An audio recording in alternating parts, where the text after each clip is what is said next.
நமச்சிவாய நம. திருச்சிற்றும் நற்றுணையாவது நமச்சிவாயவை பெற்றோரை நேசிப்போம். வாழ்க வளத்துடன் நல்லதே நடக்கும். மற்றவங்களை வெறுப்பேற்றணும், கஷ்டப்படுத்தணும், காயப்படுத்தணும், அவங்களோட சண்டைக்கு இழுக்கணும் அப்படின்னு நினச்சி செய்யக்கூடிய அனைத்து விஷயங்களும் அதை செய்கிறவங்க ஜெயிச்சுக்கிட்டே வருவாங்க, எதிராளி தோற்றுக்கிட்டே வருவாருங்க. அப்படி இல்லைங்க, எதிராளி பிரச்சனைலேருந்து விலகி ஒதுங்கி போய் பக்குவப்பட்ட நிலைமைக்கு போயிட்டு அவர் பாதையில் சரியாக இருப்பாருங்க, சிறப்பாக இருப்பார்.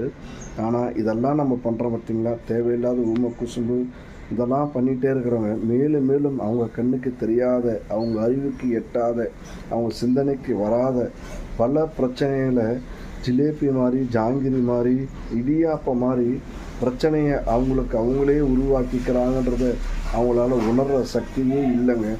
ஏன்னா கெடுக்கணுன்ற எண்ணம் இருக்கிறவங்களுக்கு எப்பவுமே அந்த நல்ல அறிவு வேலை செய்யாதுங்க.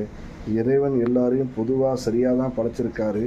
பக்குவப்பட்டவங்க அமைதியாக இருக்குவாங்க, பக்குவப்படாதுங்க ஆர்ப்படிச்சுட்டு தன்னால் காணாத போயிடுறாங்க. உணர்ந்து செயல்படும்போது எல்லாமே சிறப்பாக இருக்குங்க.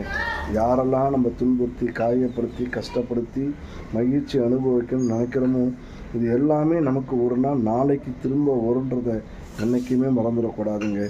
நம்ம என்ன செய்கிறோமோ அதுக்கேற்ற பலாபலனை நம்ம மட்டுமே நம்மளுடைய சந்ததிகளும் அனுபவித்து ஆகன்றதை என்றைக்குமே மறந்துடக்கூடாதுங்க. வாழ்க வளத்துடன் என்ன மழகானாலும் எல்லா மழகாம் மட்டுமையாவது நமச்சிவாயவே பெற்றோரை நேசிப்போம். வாழ்க வளத்துடன் சிவாய நமக்கு.